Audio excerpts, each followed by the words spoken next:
Yahweh. Touche-moi, Yahweh.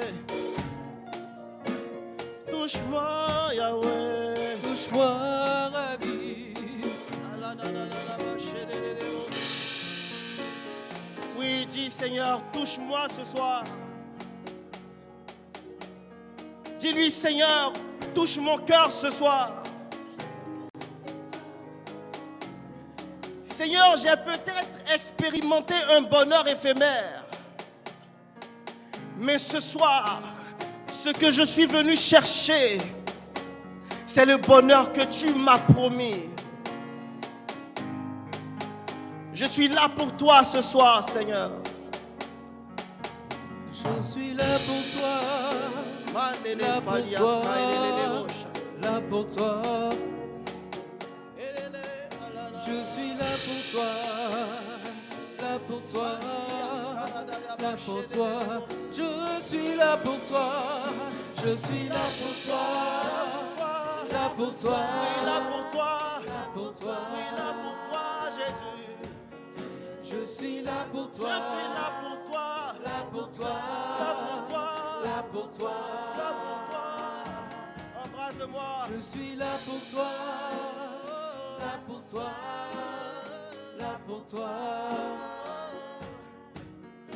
Je suis là pour toi. Là pour toi. Là pour toi. Embrasse-moi. Embrasse-moi. Embrasse-moi. Envoie ton atmosphère. Saint-Esprit, je veux ton atmosphère.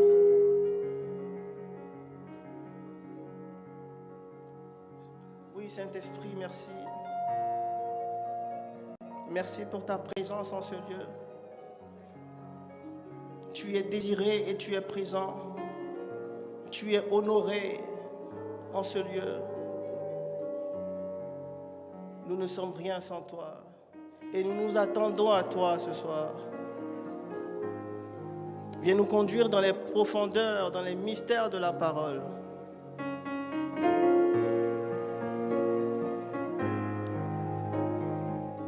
Waouh. Merci Saint-Esprit. Et si tu as la migraine, tu peux juste mettre la main là sur ta tête. Tu peux juste mettre la main sur ta tête. Si tu as la migraine, mets juste la main sur la tête.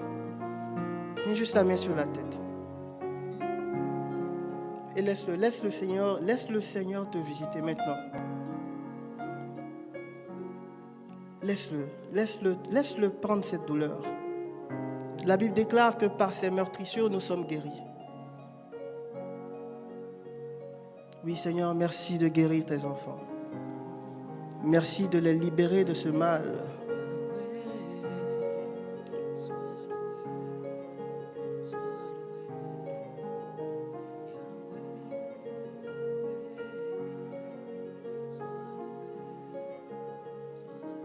Constate maintenant ta guérison. Constate que la douleur est partie.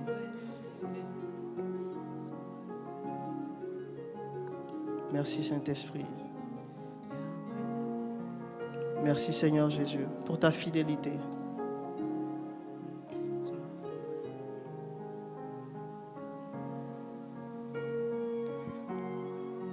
Et tu peux t'asseoir.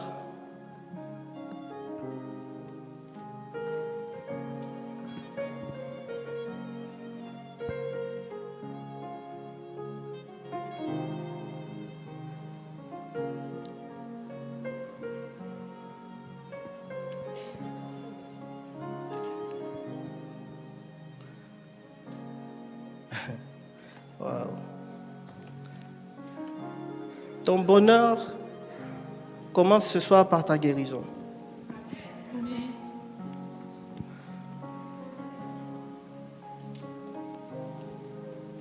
Pendant qu'on adorait, il y a plusieurs personnes qui ont été visitées. J'entendais mal de dos.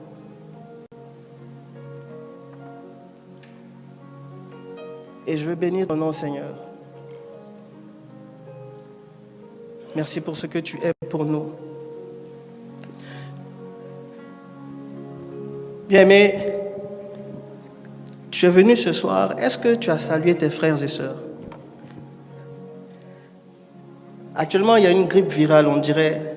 Mais tu n'es pas obligé de leur serrer la main. Mais tu peux juste saluer 10 personnes. Et demande leur prénom. Salue juste 10 personnes. Demande leur prénom. Demande-lui, j'espère que tu es en joie ce soir. Dis-lui, j'espère que tu es en joie.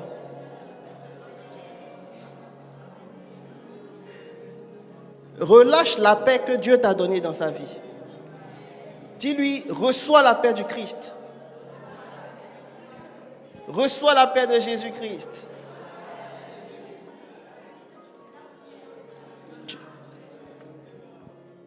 Vous savez, l'amour est tellement puissant. Il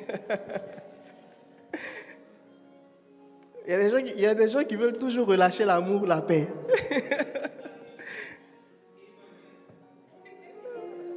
Amen. Amen. Alors, selon vous, c'est quoi le bonheur?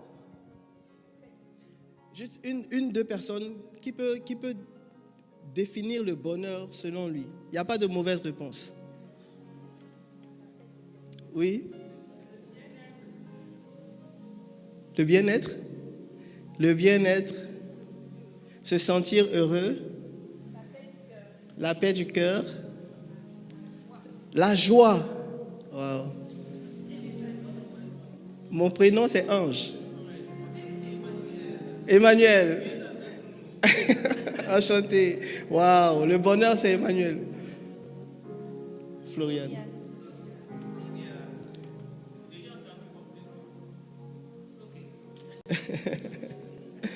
J'aime cette atmosphère. Quand le Seigneur est là, on n'est pas crispé. On est en joie. Amen. Et on a une communauté de frères et sœurs.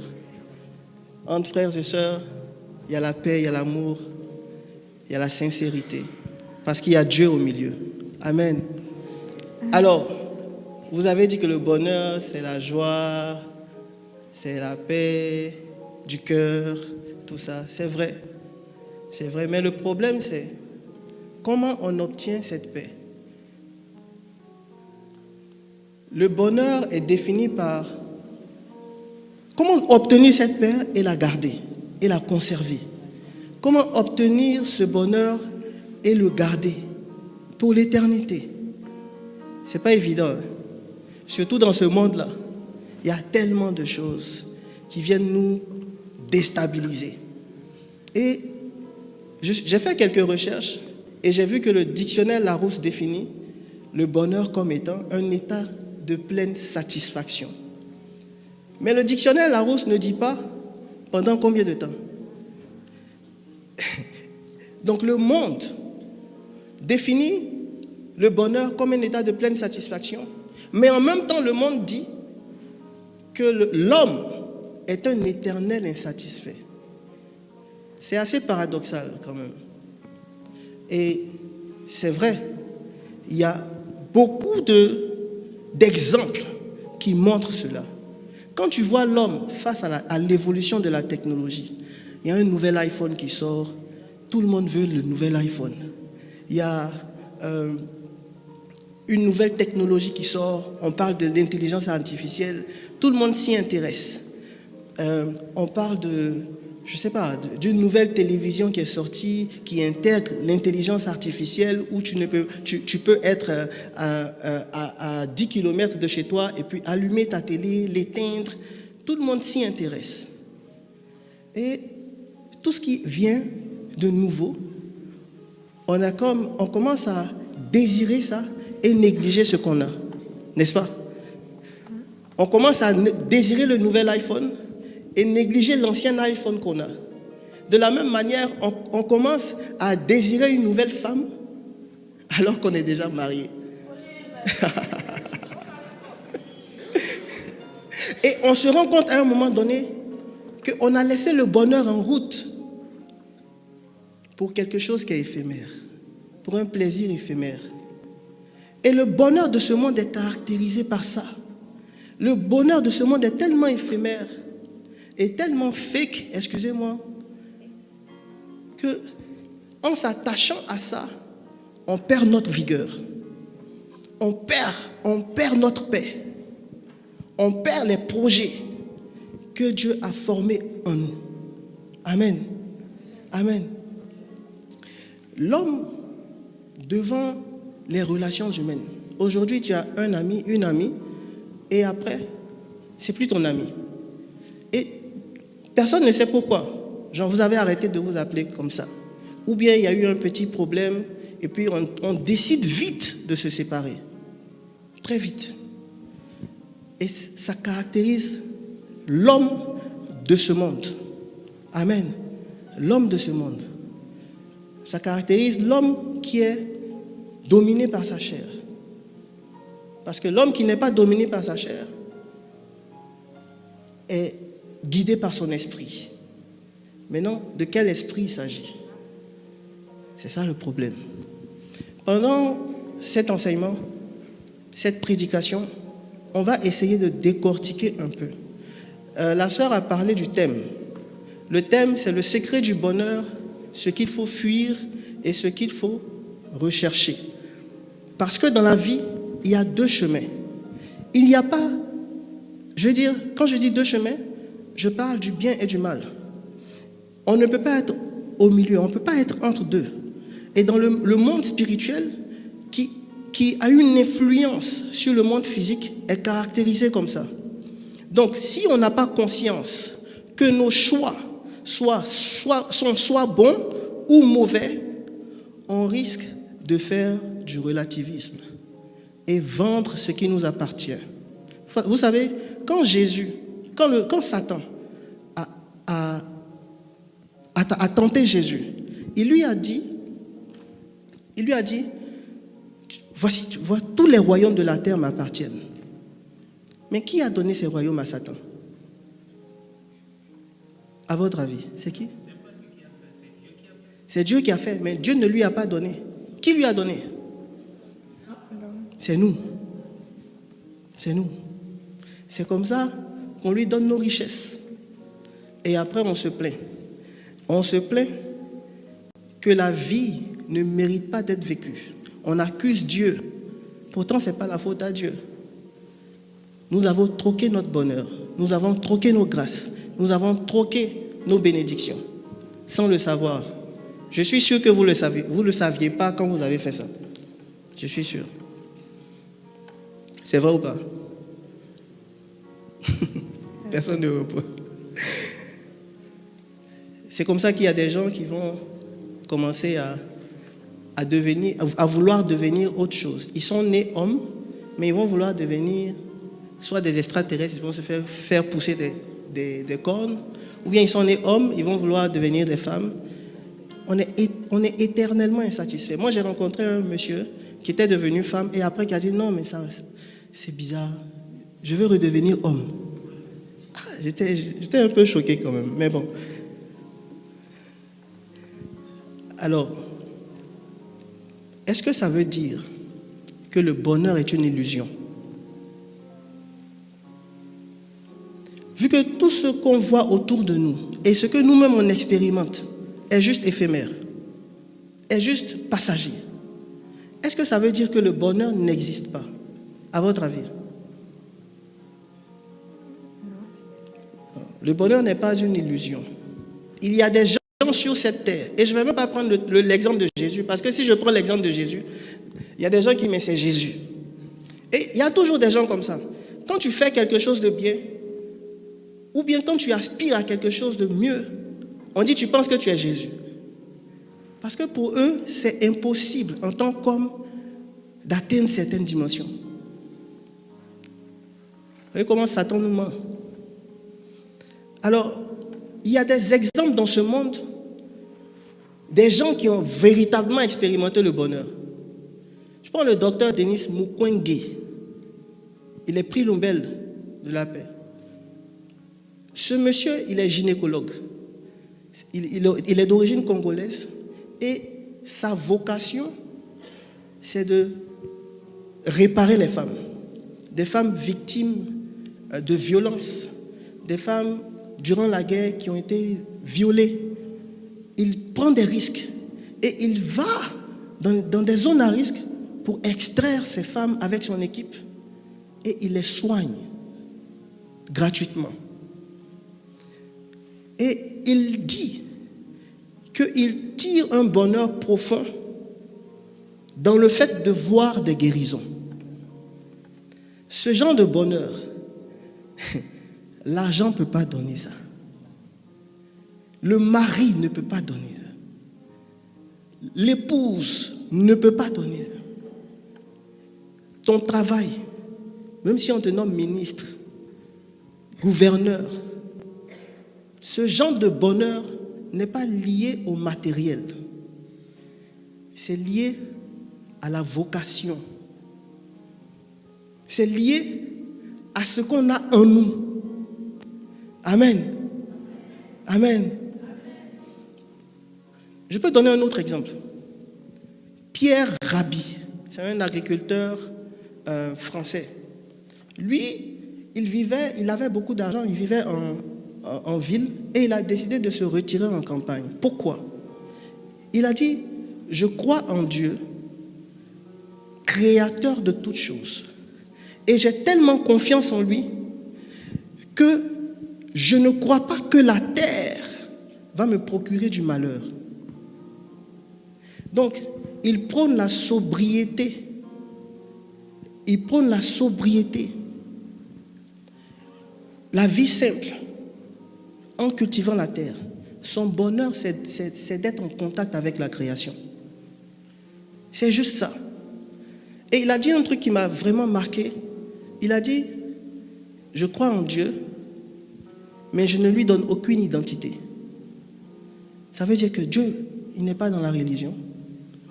Dieu n'a pas créé la religion. Arrêtez de dire que les musulmans sont malheureux. Arrêtez de juger les gens à cause de leur religion. Ce n'est pas ça qui définit le bonheur.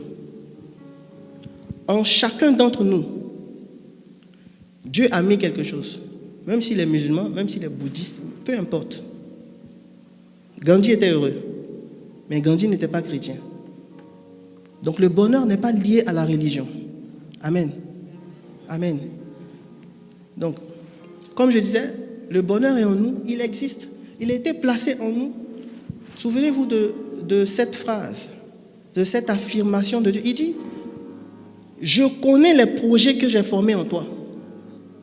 Des projets de bonheur et non de malheur. Ça veut dire que quand tu commences à expérimenter le malheur, tu t'es détourné du projet de Dieu. Le problème, c'est que beaucoup d'entre nous ne connaissons pas le projet de Dieu qui est en nous. On est trop pressé. Et on est trop pressé parce que, comme aujourd'hui, il y a les réseaux sociaux, on a l'habitude, il y a les fast-food, on a l'habitude d'avoir les choses vite. Et on devient impatient devant tout. Un projet est défini par quoi? Il a une durée. Il a une durée. Quand tu commences un projet, tu n'obtiens pas tout aujourd'hui. Mais déjà, il faut connaître ton objectif. Il faut connaître le but pour lequel tu es venu sur cette terre. Si tu ne connais pas ce but, il y a un problème. Ton projet va échouer. Amen. Tu seras j'ai pas envie de dire ça. Tu seras un échec. Un échec. Et tu vas dire, mais moi, je ne mérite plus de vivre. Je suis d'accord avec toi. Quand tu dis que tu ne mérites plus de vivre, je suis réellement d'accord avec toi. Tu mérites de mourir, mais mourir en Christ. Amen. Tu mérites de mourir en Christ. Tu mérites de tuer tes passions. Tu mérites de tuer tes projets. Tu mérites de tuer cette conscience de ce monde et puis retourner à ta vraie source. Amen. Mais quand tu retournes à ta vraie source, quand tu meurs en Christ et que tu renais, par exemple par le baptême, Quand tu renais, mais tu ne vas pas refaire les erreurs du passé. Il faut que tu identifies avant de mourir. Là. Identifie les erreurs qui t'ont mené à cet état de ne plus vouloir vivre. Et c'est de ça qu'on va parler aujourd'hui. Ce qu'il faut éviter. C'est juste un exemple. Il y en a beaucoup. Mais on va parler de 3 choses. Est-ce qu'on peut lire le psaume 1? S'il te plaît, Florian. Heureux l'homme qui ne marche pas selon le conseil des méchants, qui ne s'arrête pas sur la voie des pécheurs et qui ne s'assied pas en compagnie des moqueurs, mais qui trouve son plaisir dans la loi de l'Éternel et qui la médite jour et nuit. Ok, on va s'arrêter là. La Bible définit 3 choses à éviter. Marcher selon le conseil des méchants, première chose. Deuxième chose, ne pas s'arrêter sur le chemin des pécheurs. Troisième chose, ne pas s'asseoir. Ne pas s'asseoir avec les moqueurs. Qu'est-ce que ça veut dire concrètement? Florian, moi je suis en train de... Supposons que ici, c'est mon lieu secret. C'est le lieu où je viens faire ma connexion avec mon Créateur, ma connexion avec mon Père. On est vendredi soir, toi, tu es dans le monde, tu veux aller en boîte, et je suis ton ami. Donc, essaie de me convaincre d'aller avec toi. J'ai un bon plan pour toi ce soir. Tu as un bon plan pour moi? Ouais. C'est quoi le plan? On va aller en boîte, en danser, bien chic. On va aller danser. Non, Ouais. moi, il faut que je prie. J'ai besoin de prier. Ah, tu es sûr? Ouais. Mais tu as prié, ça t'a apporté quoi? Tu as fini de prier? Ah, toi aussi. Ah, on dansait, on boit un peu, tout ça. Ah, Une bonne ambiance comme ça. c'est vrai. Ouais. Waouh. Ça me tente, hein? Tu as vu, c'est tentant. J'ai prié après, allons. Ah, ok. Allons. Ouais. Donc, c'est comme ça qu'on marche. On marche sur on marche selon les conseils des méchants. Floriane, elle est méchante. Elle ne veut pas que je sois connecté à mon Dieu. Donc on arrive en boîte, on danse. On a fini de danser, on a bu, tout ça. Floriane, c'est une femme. On rentre. Moi, j'ai bu. Quand j'ai bu, il y a certaines choses dont j'ai envie. Flo, on fait comment? Tu vas où? Tu ne peux pas rentrer comme ça.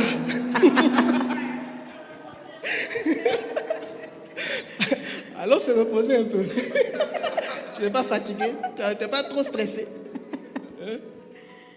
Et j'ai été influencé par elle.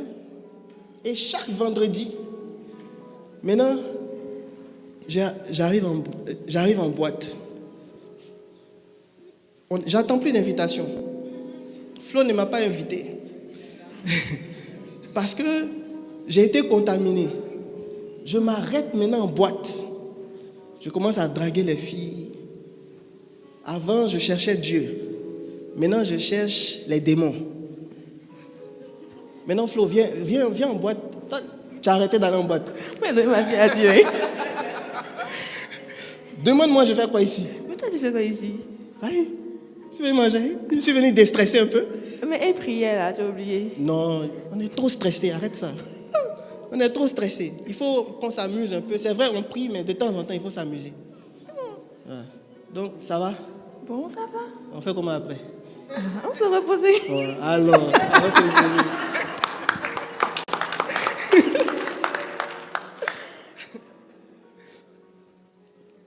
Donc maintenant, là, je me suis arrêté sur le chemin des pécheurs. Les méchants ne s'arrêtent pas là. Leur objectif, c'est que moi, je devienne comme eux. Donc, je vais appeler maintenant Choumi, Audrey Dominique. Audrey, c'est comment? Aujourd'hui, c'est lundi. Allons en boîte, il y a un nouvel artiste qui vient. Je commence à entraîner Choumi. Je commence à entraîner Tata Mio. Je commence à entraîner mon frère qui est ici. Et puis le conseil des méchants devient, il s'agrandit. Il s'agrandit. Il s'agrandit. Et on est rempli de démons. Amen. Voilà. On a illustré ça comme ça. On peut aller à la maison.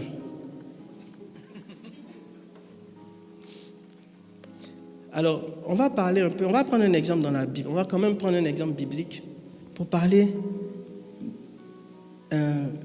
du conseil des méchants. Parce que si on veut éviter de marcher sur le conseil des méchants, il faut qu'on arrive à les reconnaître, à les identifier. Il faut qu'on sache aussi c'est quoi marcher sur le conseil c'est quoi marcher selon le conseil des méchants. Le conseil des méchants, c'est un groupe de personnes. Souvent, on pense que ce sont les sorciers, les démons, mais ce n'est pas forcément les sorciers. Ce sont les gens qui sont à côté de toi souvent. Leur but, c'est de détruire ta destinée. Ce sont les destructeurs de destinée. Le conseil des méchants, ils se mettent ensemble. Ils se mettent ensemble pour détruire les destinées des gens. Amen. Donc, comment ils travaillent? Ils pensent qu'ils travaillent, ils pensent que genre, ils vivent une belle vie et tout, mais en réalité, ils travaillent pour Satan. Donc, si tu fais partie du conseil des méchants, tu connais ton camp. Tu sais pour qui tu travailles actuellement. Ils travaillent pour Satan. Ils sont souvent dans nos familles. Joseph, qui l'a vendu? Ce sont ses frères. Ce sont ses frères. Ils complotent juste parce que Joseph a décidé de leur raconter ses rêves. Le secret que Dieu lui a donné dans leur intimité. Vous qui aimez raconter vos trucs intimes aux gens, ils vont vous vendre un jour. Soyez discrets, mes frères et sœurs. Soyez discrets. Soyez discrets. Surtout quand il s'agit des choses qui concernent vos destinées. Vous pouvez en parler aux gens qui vont prier pour vous, qui vont intercéder pour vous. Mais pas à tout le monde. Surtout pas au conseil des méchants. Comment ils font? Quel est leur mode opératoire? Commérage. Les commérages. Le complot. Ils font des complots contre toi. Des accusations gratuites. Pourquoi? Parce qu'ils sont jaloux. Ils te voient toujours en train d'aller à l'église. Ils ne sont pas contents. Ils te voient en train de prospérer. Ils ne sont pas contents. Ils te voient, tu as une belle famille et vous prenez les repas ensemble. Ils ne sont pas contents. Ils vont tout faire pour détruire ça. Tu es en train de marcher sur le chemin de ta destinée. Ils ne sont pas contents. Ça, ils ont horreur de ça. Parce qu'ils sont juste manipulés par Satan, par le voleur de destinée. Amen. Et ce qui les conduit, c'est la colère, c'est l'envie. Quand tu as une amie ou un ami qui est envieux, fais très attention. Ne lui présente pas ton mari.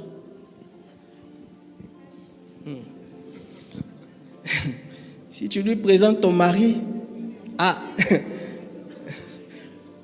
le conseil des méchants, c'est aussi des idées, des suggestions. Il va venir te souffler une idée comme ça, comme le serpent à Ève. Te souffler une petite idée. Tu changes de chemin en même temps. Tu vas là où il y a la souffrance. Et tu ne peux pas savoir parce qu'ils sont très rusés, c'est très subtil. Si tu n'as pas un esprit supérieur, c'est compliqué. Amen. Donc, marcher selon le conseil des méchants, c'est donner l'occasion, leur donner le droit légal pour venir voler ta destinée. C'est aussi se laisser influencer par leurs idées. Lisons Daniel 6. Darius trouva bon d'établir sur le royaume 120 satrapes qui devaient être dans tout le royaume. Il mit à leur tête 3 chefs, au nombre desquels était Daniel, afin que ces satrapes leur rendissent compte. Attends, les satrapes, c'est des hauts fonctionnaires. C'est des gens qui, en fait, ils n'ont pas besoin d'envier Daniel. C'est des gens qui ont tout ce qu'ils voulaient. Ils avaient tout ce qu'ils voulaient, les satrapes. Ils étaient riches. Ils avaient vraiment tout ce qu'ils voulaient. Ils n'étaient pas dans le besoin. Mais le problème, c'est qu'ils ont des chefs. Il y a des gens qui n'aiment pas l'autorité. Je vais te dire un truc. Si tu ne respectes pas l'autorité, il y a des dimensions dans lesquelles tu ne pourras jamais aller. Vous pensez que quand on est là et on prie pour des malades, pas de guérissent. C'est aussi parce qu'on est sous une couverture. c'est aussi parce qu'on respecte une autorité. Donc l'onction qui est sur l'autorité, au moment où on est en train de travailler, l'onction aussi coule sur nous. Si tu es rebelle, c'est le début de ta chute. Si tu es orgueilleux, c'est le début de ta chute, de ton déclin spirituel. Si tu ne respectes pas tes parents, c'est très dangereux pour toi. Pendant que je suis en train de parler, le Saint-Esprit me dit qu'il y a une personne ici qui ne parle pas avec ses parents. Écoute-moi. Je ne sais pas à quelle heure il est où tes parents sont. Mais dès que tu en as l'opportunité, cours vite, réconcilie-toi. Parce que ce que je suis en train de voir, c'est la mort. On ne s'amuse pas avec l'autorité. Va, demande pardon. Même si tu penses que tu as raison, demande pardon. Amen. Alors, continue s'il te plaît. Il mit à leur tête 3 chefs, au nombre desquels était Daniel, afin que ses satrapes leur rendissent compte et que le roi ne souffrit aucun dommage. Daniel surpassait les chefs et les satrapes parce qu'il y avait en lui un esprit supérieur. Amen. Daniel était plus intelligent. Daniel était plus fort. Daniel était plus sage. Daniel était au-dessus de tous les chefs. Donc de tous les satrapes. Le conseil des méchants, il y a 3 niveaux. Le conseil des méchants a 3 niveaux. Des gens qui sont en dessous de toi, je vais dire sur le plan social, qui t'envient, qui cherchent à te détruire pour être comme toi. Des gens qui sont à ton niveau et qui veulent juste ta place. Ou bien quand ils te voient là, tu les énerves même. Les sorciers, tu les énerves. Pourquoi toi, c'est toi qui donnes toujours des vêtements, de la nourriture aux gens au village? Pourquoi c'est toi qui les envoies toujours en ville pour travailler? Pourquoi c'est toi qui leur donne toujours du travail alors qu'ils ont défini leur propre loi pour dire que ces enfants-là ne doivent rien faire dans leur vie? Qui es-tu? Le conseil des méchants. Il y a aussi ceux-là, je ne les ai jamais compris, qui sont au-dessus, ton boss. Et puis il t'envie. Il est plus riche que toi. Il a une belle femme. Il a tout ce qu'il veut. Il voyage quand il veut. Je ne sais pas. Mais il t'envie. Des gens comme ça, tu te lèves la nuit. Et puis là où il est là, tu le descends. On ne s'amuse pas avec le conseil des méchants. Amen. Je peux continuer. Et le roi pensait à l'établir sur tout le royaume. Alors les chefs et les satrapes cherchèrent une occasion d'accuser Daniel en ce qui concernait les affaires du royaume. Mais ils ne purent trouver aucune occasion, ni aucune chose à reprendre, parce qu'il était fidèle et qu'on n'apercevait chez lui ni faute, ni rien de mauvais. Amen. Donc, le conseil des méchants, ils ont vu Daniel qui fait bien son travail, et ils ont dit, non, cet étranger-là, c'est pas normal qu'on le laisse comme ça. Il ne peut pas continuer à évoluer. Il faut qu'on fasse quelque chose. Donc, ils ont cherché un complot. Ils ont parlé, ils ont essayé de comploter quelque chose pour trouver une accusation contre lui. Ils ont fouillé dans son passé, dans ce qu'ils ont fait. La Bible dit dans les affaires du royaume. Les affaires du royaume, ça représente quoi? Ça représente ton travail. Ça représente ta sphère d'influence. Ça représente là où tu excelles. Le conseil des méchants va toujours chercher d'abord à aller là, détruit ton travail. C'est parce que tu as un travail que tu fais du bien aux autres. C'est parce que tu es épanoui que tu fais du bien aux autres. C'est parce que tu es un bon footballeur ou tu es une bonne artiste que tu peux dessiner des photos de Jésus, de Marie et tout, des choses pieuses. Donc, ils vont attaquer ça. Et s'ils trouvent une erreur que tu as commise, en Côte d'Ivoire, on dit, tu es dans le pain. Ça veut dire que ils ont trouvé une brèche. Ils vont rentrer comme des lézards. Et ils vont te faire mal. Ils vont te faire mal. C'est pourquoi ne t'amuse pas avec ton travail. Les gens qui sont au travail, qui sont toujours au téléphone. Des gens qui sont au travail et tu sais que tu as du travail. Tu sais que tu es en retard sur tes tâches. Mais travaille. C'est pour ça qu'on te paye. Le jour où le conseil des méchants va se lever, ils vont fouiller dans ta vie. Est-ce qu'elle atteint ses objectifs? Pas toujours. Ok. Voici une occasion pour te descendre. Tu es au chômage et il y a toute une famille qui compte sur toi et c'est difficile, ça devient compliqué. Donc à cause de ton erreur, à cause de ton inconscience, à cause de ta négligence, des gens sont en train de souffrir. Ce n'est pas la faute à Dieu. Amen. On est d'accord? Et ils vont commencer à fouiller dans ton passé. Ils ne vont rien trouver. Parce que tu es une personne intègre. Ils vont fouiller ton présent. Ils ne vont rien trouver. Parce que tu es une personne juste. Et qu'est-ce qu'ils vont faire maintenant? Ils vont dire, continue. Et ces hommes dirent, nous ne trouverons aucune occasion contre ce Daniel, à moins que nous n'en trouvions une dans la loi de son Dieu. Puis ses chefs et ses satrapes se rendirent tumultueusement auprès du roi et lui parlèrent ainsi. Roi Darius, vis éternellement.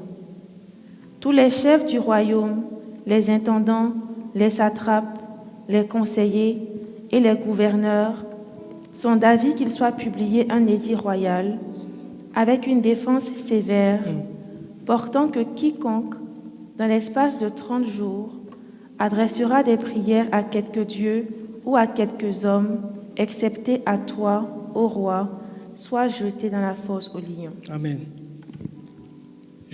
On cherche maintenant à attaquer ta vie de prière. Parce que le conseil des méchants, ce sont des gens qui sont aussi spirituels. Ils connaissent les principes spirituels. Ils ont la capacité d'établir leur propre loi et venir t'impacter. Donc, ils vont jauger ton niveau spirituel. Ils vont jauger ton esprit. Ils vont commencer à te sonder. Est-ce que Angèle même, elle est fidèle à son Dieu? Est-ce qu'elle prie vraiment? Ils vont attaquer ta vie de prière. C'est comme ça que tu commences à te voir. Tu n'as plus envie de prier. Même quand tu rentres dans la présence de Dieu, tu dis, je n'ai pas de mots. Tu fais 2 minutes, tu ressors. Pourtant, tu as oublié que c'est ta vie de jeûne et de prière. C'est ta vie de consécration qui t'ont donné, par la grâce de Dieu, un esprit supérieur. Qui a fait en sorte que tu es au-dessus de tout le monde. Ils vont attaquer ta vie de prière. Parce qu'ils savent. Ils sont intelligents. Ils savent que c'est ça ta force. Ils ont essayé dans le monde séculier, ils n'ont pas pu. Maintenant, ils attaquent spirituellement. Ils ont essayé de t'envoyer dans l'impureté, dans l'impudicité, dans l'excès de nourriture. Ils n'ont pas pu. Donc, ils viennent maintenant dans tes rêves. Dans tes rêves, ils te donnent à manger. Ils te donnent à manger. Ils t'envoûtent. Ils t'envoûtent. Quand ils finissent de t'envoûter, ils sont capables de te téléguider. Ils font passer une femme devant toi ou un homme devant toi. Et puis, tu es attiré. On te dit, regarde ta fille là. Regarde ses rondeurs. Ta femme n'a pas ça. Tu vois pas comme elle est belle.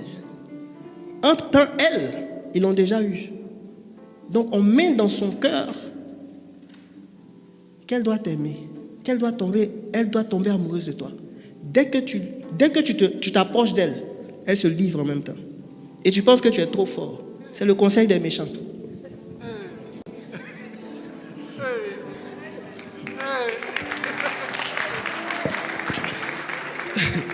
Tu es tombé. Tu es trop beau. Tu es tombé.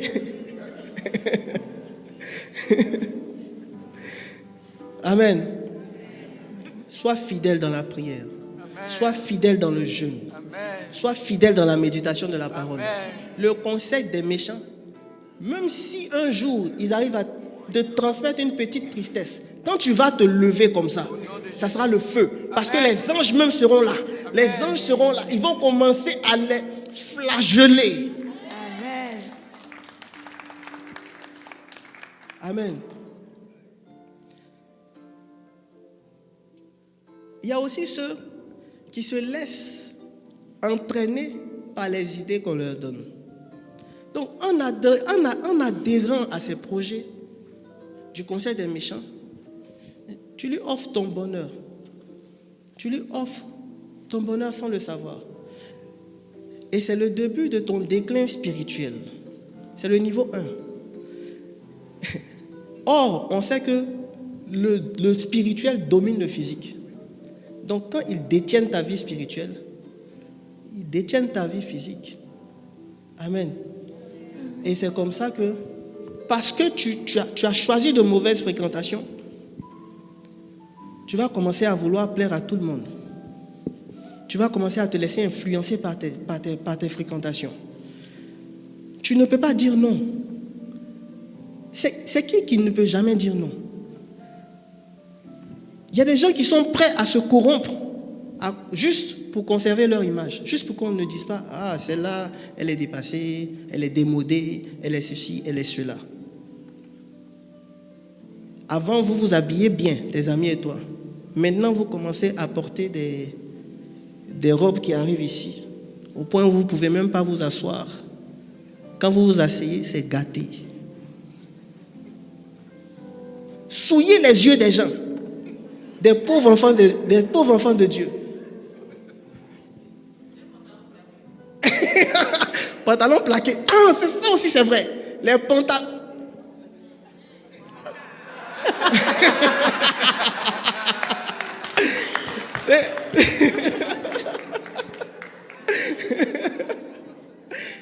Mon pantalon n'est pas plaqué.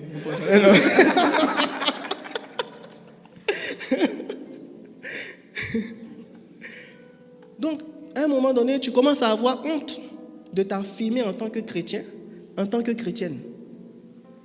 Tu commences à avoir honte de Jésus. Mais laisse-moi te dire une chose. Jésus a dit, si devant dans ce monde, tu me renies, moi devant mon Père aussi, je vais te renier. Ah, sur ce plan-là, Jésus est rancunier. Il ne s'amuse pas avec ça. Parce qu'il sait que le monde spirituel, ce n'est pas le relativisme, c'est des principes qui fonctionnent. C'est des principes. Il faut connaître ces principes et puis marcher selon ça. Amen. Les mauvaises fréquentations vont commencer à te dire, mais si tu ne couches pas avec ce gars-là, tu vas le perdre. Et comme tu es trop attaché, comme tu as trop envie de te marier, tu vas aller coucher. Et demain, tu te rends compte que dans ton foyer, il y a des discordes bizarres, il y a des palabres bizarres, ça n'a ni tête ni queue. C'est normal. La tête là, c'est la tête du serpent. La queue, c'est la queue du scorpion. Tu ne peux pas les voir, ils sont invisibles. Comme tu leur as donné accès à ta vie, ils sont là. Jésus dit, je vous ai donné le pouvoir de marcher sur les scorpions, sur les serpents et toute la puissance de l'ennemi. Mais toi-même, les scorpions et les serpents, là, tu t'es déjà livré à eux. Comment tu vas détruire la puissance de l'ennemi? Comment tu vas détruire le conseil des méchants? Comment tu vas détruire cet esprit de divorce dans ta famille, cet esprit de célibat dans ta famille? Comment tu vas détruire cet esprit d'impureté dans ta famille? Comment tu vas détruire cet esprit de pauvreté, cet esprit de mensonge? Il y a des familles où tout le monde est menteur.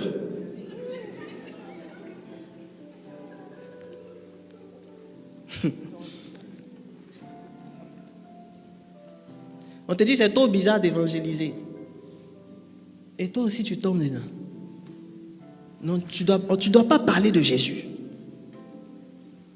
C'est interdit. Tu ne dois pas parler du bonheur, de la joie, de la paix, de la lumière. Tu dois parler de quoi alors?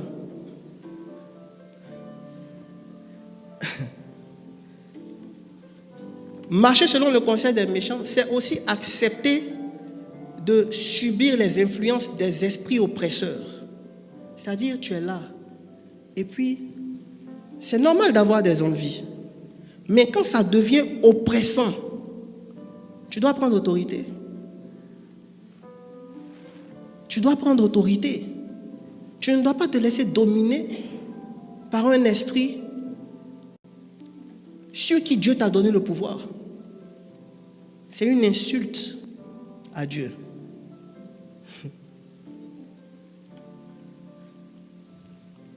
Maintenant, on a marché selon le conseil des méchants, on commence à s'arrêter maintenant sur la voie du pécheur. Ça devient ton style de vie. Ça devient ton style de vie. Donc, maintenant, avant, tu accompagnais les gens au jeu des hasards. Maintenant, toi-même, tu t'invites là-bas. Tu finis ton salaire et tu n'as plus à manger. Tu commences à vivre sur les dettes. C'est toi qui connais tous les meilleurs points où on peut dilapider ses ressources, son argent, les ressources que Dieu t'a données. Tu commences à être habitué chez les prostituées. Tu commences à être habitué au bar de striptease. Vous voyez? Ça a commencé tout petit. Et maintenant, ça devient un style de vie. Mais il y a un truc qui me fatigue. Le concubinage. Je vois des jeunes qui vivent en concubinage. C'est-à-dire, vous avez commencé à faire la chose là. Ça ne vous suffit pas. La chose. Maintenant, vous décidez c'est-à-dire, de plonger dans la mer. Et puis vous nagez. Ah, bébé, c'est beau.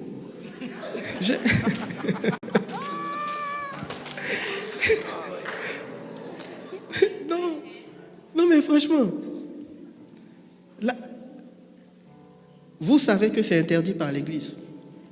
Et puis vous venez à l'Église et puis vous dites, bon, je ne communie pas. Mais, donc parce que tu ne communies pas, tu as le droit de ne pas respecter la parole de Dieu? Non, c'est pas sérieux.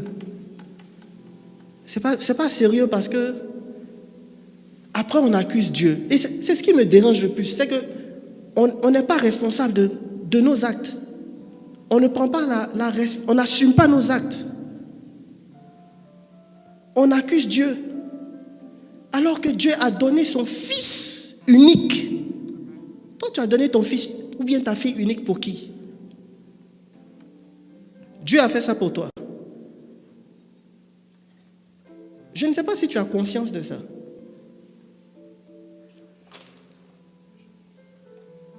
On commence à fuir l'église. Non, moi, en fait, je vais vivre ma vie et après je vais me confesser. Tu es exposé au conseil des méchants. Tu as vendu ta destinée. Tu as vendu ta richesse, tu as vendu tes grâces, tu as vendu ton travail, tu as vendu ta famille. Et demain, on s'étonne que nos enfants vivent des combats et on se demande, mais d'où ça vient? Ça vient de ce que tu fais aujourd'hui. Tous tes combats, tous les combats de ta progéniture proviennent aussi de toi. De la même manière, il y a des choses que tes ancêtres ont fait. Et aujourd'hui, si tu ne prends pas autorité, si tu ne brises pas les liens maléfiques, tu subis ça aussi. Donc, pense à tes futurs enfants ou pense à tes enfants. Au moins, si tu ne penses pas à Dieu, pense à tes enfants. Et c'est en ce moment-là que on commence à scroller les réseaux sociaux. Quand on voit des prédications, on zappe. Mais quand on voit des personnes, des filles qui sont en train de, qui sont un peu dénudées, là on s'arrête. Quand on voit des messages de Dieu, on zappe. Mais quand on voit des hommes avec de beaux abdos, on s'arrête. Pourtant avant on ne faisait pas ça.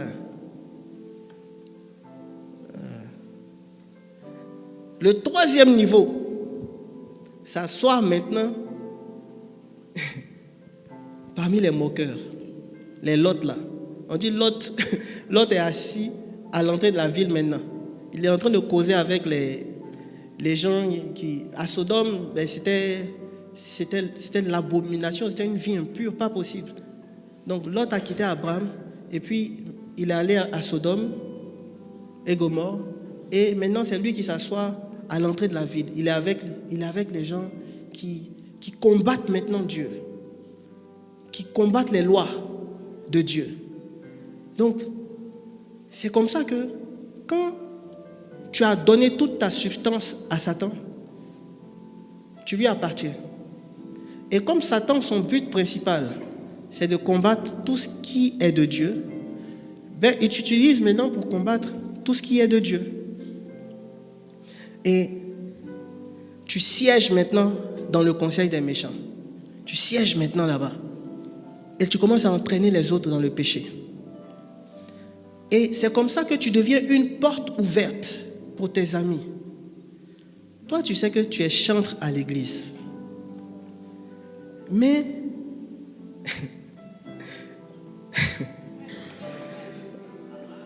non, ça là, c'est vraiment bizarre. Si ce n'est pas Satan qui fait ça, je ne sais pas comment quelqu'un peut faire ça. Tu sais que tu es chantre à l'église et avant de venir chanter, tu vas forniquer. Ah! C'est quand même bizarre. Et tu viens, il n'y a pas d'onction. Toute l'onction maintenant va reposer sur le prédicateur. Quand il finit de prêcher, il est fatigué.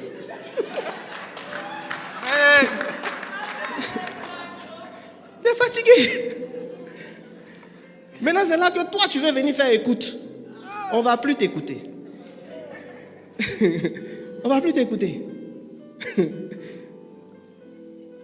Et en parlant du cœur même. En fait, tout à l'heure, on était là, on adorait. Et puis, on chantait des refrains. On chante les refrains. Il n'y a pas de couplet. Vous, dans vos chansons d'adoration, il n'y a pas de couplet. En fait, des gens du cœur qui ne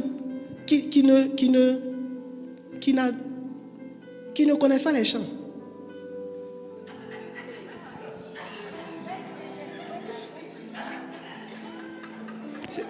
C'est quand même bizarre.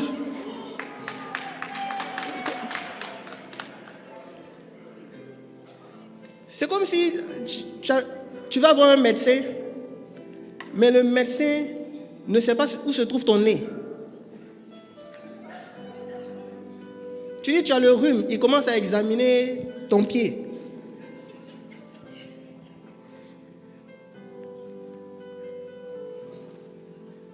Souvent dans les chœurs là, faites attention et remarquez, il y a beaucoup de chanteuses et de chanteurs, mais il n'y a pas beaucoup d'adorateurs. Et voilà, c'est ça, et d'adoratrices. Il n'y en a pas beaucoup.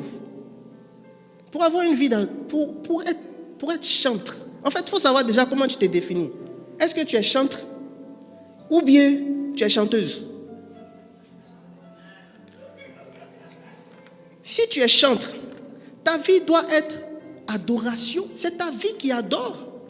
C'est ta vie qui adore Dieu. C'est ta vie qui adore Dieu.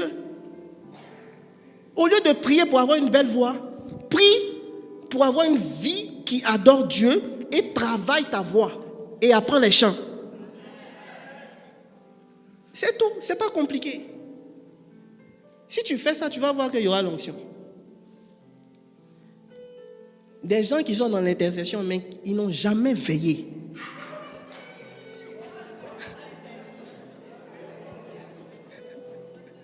Ils n'ont jamais veillé. Ils ne connaissent pas. C'est-à-dire, ils veillent une fois par un. Quand on dit prions, ils prient 1 heure, puis c'est fini. Moi, c'est la première fois que je vois ça. Non, je n'ai pas dit que ça se passe à Béthanie. Hein. Je parle de là où j'ai vu ça. Voilà. Je n'ai pas parlé de Béthanie. Non, mais nous, on a des résultats. Hein. Et l'intercession a des résultats. Il y a des gens qui ont été guéris. Hein. Ah, alors.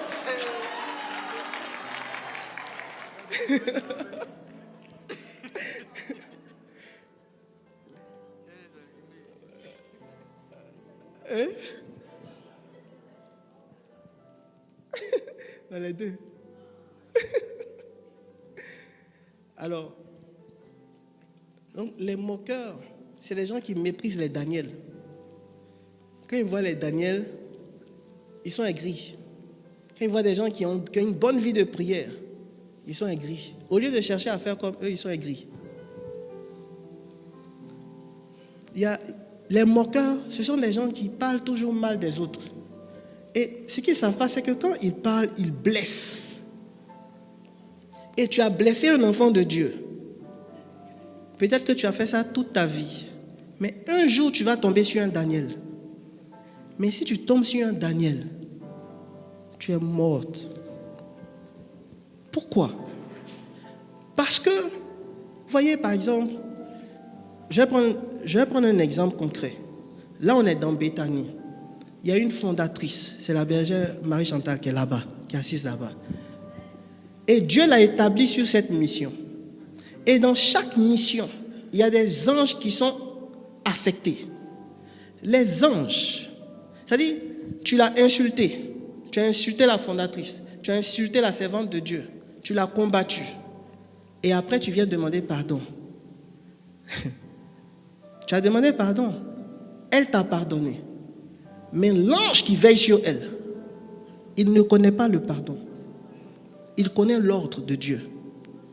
Donc si Dieu ne lui a pas donné un ordre, il va exécuter la sentence. Et tu vas dire, ah, mais j'ai pardonné, et j'ai demandé pardon, mais pourquoi? Non. Il y a des choses, il ne faut jamais rentrer dedans. Ne laisse pas le conseil des méchants t'entraîner dedans. Parce que c'est compliqué d'en sortir. C'est compliqué. Dieu veille sur ses oins. Il a dit dans sa parole, il est fidèle à celui qui est fidèle à lui. Il est sincère avec celui qui est sincère. Mais celui qui est moqueur, il sait être habile. C'est-à-dire que tu vas vivre dans l'opulence, tu vas faire tout ce que tu as à faire. Mais Dieu est en train de préparer ta chute. C'est comme ça qu'il y a des gens qui sont élevés selon eux, et puis à un moment donné, ils commencent à chuter. Faites attention à vos relations avec Dieu. C'est très important. Pourquoi ces 3 attitudes, on doit les éviter et comment ça impacte notre bonheur? On va lire le psaume 1, les versets 4 et 5. Il n'en est pas ainsi des méchants. Ils sont comme la paille que le vent dissipe. Ils sont comme la paille que le vent dissipe. Bien-aimé, j'ai envie de te dire un truc, c'est que quand tu rentres dans la présence de Dieu, ou quand tu es en contact avec une atmosphère où il y a la présence de Dieu, le Saint-Esprit est là. Or, le Saint-Esprit, c'est le souffle de Dieu. Entends-toi, Dieu dit que tu es une paille. Ton bonheur, là, ça se transforme en paille. Donc, quand le Saint-Esprit souffle, tu es parti. Avec ton bonheur, vous tous, vous partez. Tu vois? Donc, c'est important de ne pas faire partie du conseil des méchants. C'est important de ne pas être méchant dans la vie. Parce que quand tu es méchant, tu es fragile. Tu es fragile. Très fragile. Amen.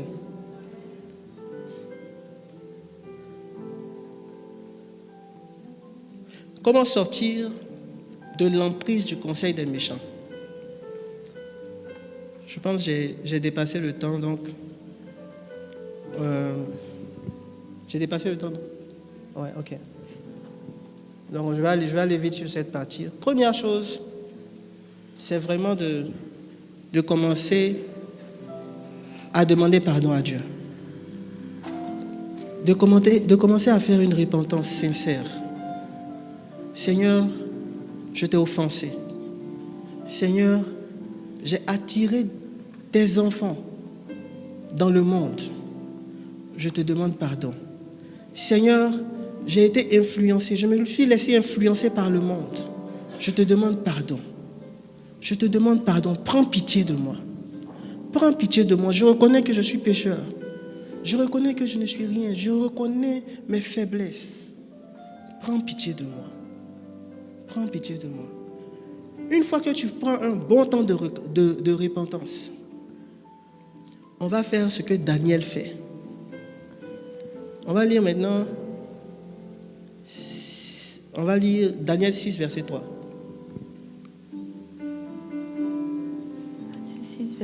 Verset 3. Daniel surpassait les chefs et les satrapes parce qu'il y avait en lui un esprit supérieur. Amen. Daniel avait un esprit supérieur. Daniel a toujours recherché l'esprit supérieur. Il n'a pas recherché un esprit supérieur en tant que tel. Il a recherché l'intimité avec Dieu. Et le résultat de l'intimité avec Dieu, c'est cet esprit supérieur qu'il a eu. Donc toi, commence à chercher maintenant, une fois que tu as demandé pardon, commence à réparer ton intimité avec Dieu. Commence à chercher, commence à passer du temps avec lui. Commence à le laisser venir te laver, te transformer, te transfigurer.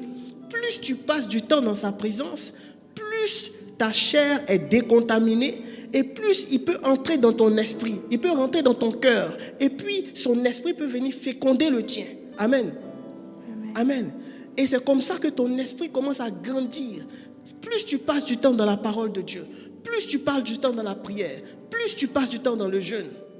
Tu sais, le jeûne là, je pense Ésaïe 58 explique comment jeûner. Si tu médites ça, tu vas voir comment faire un jeûne qui est agréable à Dieu. Ésaïe 58, je pense. Et tu peux aussi dire, Seigneur, Ésaïe 58. Tu peux aussi dire, Seigneur, voici, je t'offre un jour dans la semaine. Je te donne ce jour. Je vais jeûner pour toi. Je vais jeûner parce que je t'aime. Je vais jeûner pour te rencontrer. Je vais jeûner pour avoir plus d'intimité avec toi ce jour-là. Et tu vas remarquer que ces jours que tu choisis pour jeûner, ça va être des jours bénis pour toi. Parce que c'est les jours où tu rencontres véritablement Dieu, si tu le fais bien. C'est les jours que Dieu chérit dans ta destinée. Parce que tu lui as offert ça avec ton cœur. Tu vois.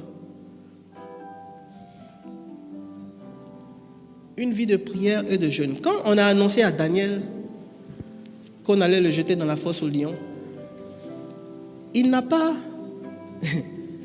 Tu peux lire Daniel 6. Il n'était pas stressé. Il n'était pas inquiet. Il n'a pas paniqué. Parce qu'il connaît son Dieu. Il a fait quoi? Ok, je l'ai ici. Lorsque Daniel... Tu l'as? Okay. Lorsque Daniel sut que le décret était écrit, il se retira dans sa maison, où les fenêtres de la chambre supérieure étaient ouvertes dans la direction de Jérusalem. Et 3 fois le jour, il se mettait à genoux, il priait et il louait son Dieu, comme il le faisait auparavant. Amen. On a interdit Daniel de prier, on a attaqué sa vie de prière. Il a fait le contraire de ce qu'on voulait qu'il fasse. Donc quand tu commences à voir que tu n'arrives pas à lire ta Bible, c'est maintenant que tu dois lire ta Bible. Quand tu commences à voir que tu n'arrives pas à prier, c'est maintenant que tu dois prier. Quand tu vois que tu commences à ne pas pouvoir faire d'aumône, c'est maintenant que tu dois faire l'aumône. Parce que ça montre qu'il y a une oppression qui est là. Donc pour la vaincre, tu fais juste l'effet contraire. pour lui dire, hey, tu ne me domines pas. Tu ne me domines pas, moi je suis supérieur à toi. Amen. Et Daniel, qu'est-ce qu'il a fait? Il est rentré dans sa maison. Ok? Il est allé dans sa maison. Ensuite, il est allé dans la chambre supérieure. Ensuite, il a ouvert les fenêtres en direction de Jérusalem. Bien-aimé, laisse-moi te dire quelque chose. Comment appliquer ce verset? Ta maison, c'est ta vie. Ta maison, c'est ta vie. Quand tu rentres dans la présence de Dieu, concentre-toi sur toi. Ne te concentre pas sur ne pense pas au marché. Concentre-toi sur toi et Dieu. Amen. Et pour arriver à te concentrer sur Dieu, élève ton esprit. Élève ton esprit. Va rencontrer Dieu. Pense à son trône de justice. Pense à son trône de grâce. Pense à ce Dieu qui pourvoit. Pense à ce Dieu qui guérit. Pense à ce Dieu tout-puissant, créateur de toutes choses. Pense à l'alpha, l'oméga. Pense à sa création. Pense à sa sagesse. Pense à son esprit. Pense à tout ce qui est de Dieu. C'est comme ça que tu commences à élever ton esprit en méditant aussi sa parole. Amen. Pense à la parole que tu as méditée ce jour-là. Ok? Donc tu rentres dans le lieu secret. Tu te connectes à ton Dieu. Et maintenant, tu vas devant son trône. La Bible dit que David a ouvert les portes des fenêtres en direction de Jérusalem. Certainement, il avait plusieurs fenêtres dans sa chambre. Mais il a ouvert la fenêtre qui est en direction de Jérusalem. Là où il y avait la présence de Dieu. Là où il y avait l'arche de Noé. Non, pardon. L'alliance. Amen. Et il s'est prosterné. Donc, quand tu es dans la présence de Dieu, vois-toi devant son trône et prosterne-toi. Daniel a fait ça 3 jours. Si tu appliques ça, le conseil des méchants va te craindre. Parce que Dieu va les juger. Pourquoi? Parce que tu es fidèle. Dieu va commencer à se dire, mais lui, elle m'adore ou il m'adore là. Si elle meurt, qui va m'adorer comme ça? Vous savez, Dieu aime ça. Hein? Il aime qu'on lui dise des paroles d'amour. Il aime qu'on lui dise qui il est, comment il est grand. Et quand tu le fais bien, Dieu te protège. Parce qu'il n'y en a pas beaucoup qui font ça. Il y a des gens, quand ils adorent, les anges viennent écouter. Et vous allez voir, peut-être à la télé, il y a des gens, quand ils commencent à adorer, les anges sont présents. Ils ne prient pas forcément fort contre les mal, ils ne chassent pas les démons, mais il y a des guérisons, des délivrances qui s'opèrent. Parce qu'ils ont une vie d'adorateur, une vie d'adoratrice. Et Dieu aime, il prend plaisir à leur adoration. Amen.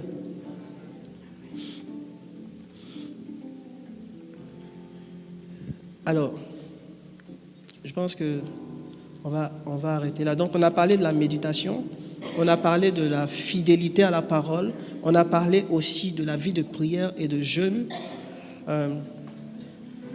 Autre chose, il faut être discipliné dans la vie. Quand tu dis que tu vas faire ça, fais-le. Quand tu dis qu'on te donne un travail, fais ton travail correctement. Si tu sers dans une communauté, on te donne un travail, fais ça avec amour. Si tu dois te connecter pour prier avec tes frères et sœurs, prie sérieusement. Ne fais pas semblant. Tu vas voir qu'il n'y aura pas de brèche. Il n'y aura pas de brèche. Amen. Parce que tu sers d'abord les intérêts du royaume avec fidélité. Amen. Alors, pour conclure, je vais vous donner 2 versets à méditer. Puis je vais arrêter. Je ne vais pas les commenter. C'est Jacques 1, verset 12. Heureux l'homme qui tient bon face à la tentation, car après avoir fait ses épreuves, il recevra la couronne de la vie que le Seigneur a promise à ceux qui l'aiment. Amen. Le 2e verset, c'est Jacques 4, verset 7.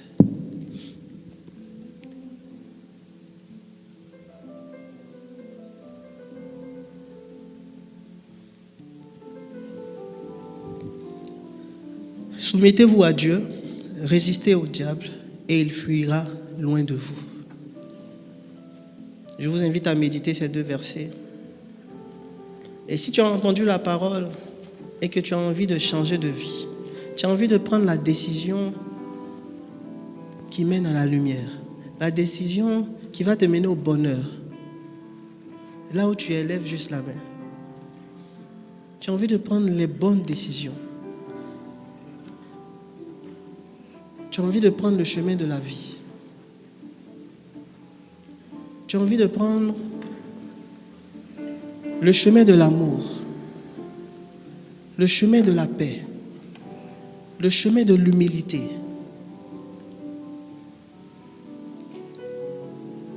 Seigneur Jésus, nous te disons merci et nous te présentons nos vies, nos cœurs. Nous te demandons pardon pour toutes les mauvaises décisions que nous avons prises. Et ce jour, nous désirons plus de toi. Nous désirons emprunter ce chemin que tu as tracé pour nous. Nous désirons recommencer tout avec toi. Recommencer tout avec toi, même si ça prend de vivre des épreuves. Parce que nous avons confiance en toi. Nous savons que tu nous as équipés avant de permettre que les tentations viennent. Te disons merci Seigneur Jésus. Merci Jésus pour ton amour et ta fidélité. Amen.